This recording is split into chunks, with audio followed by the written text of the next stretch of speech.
Dans le jargon policier, on appelle cela un flag. Et de cette ampleur-là, c'est assez rare.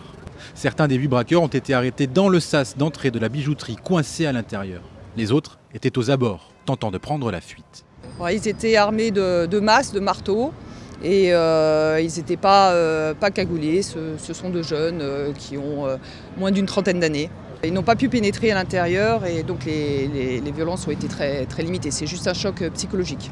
Le mode opératoire de cette attaque éclair, on l'appelle le smash and grab, littéralement fracasser et saisir, parce qu'il demande peu de préparation et permet une grande rapidité d'exécution.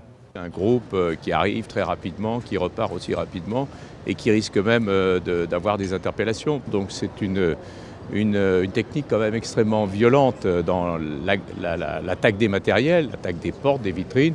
Et ils procèdent très rapidement et ils repartent aussi rapidement. Les 8 malfaiteurs sont roumains et pourraient bien être de la même mouvance que l'équipe du braquage spectaculaire du 4 octobre dernier. Une dizaine d'hommes, armés de haches et de masses, avaient fracassé les vitrines de la bijouterie Vacheron Constantin rue de la Paix, en plein cœur de Paris.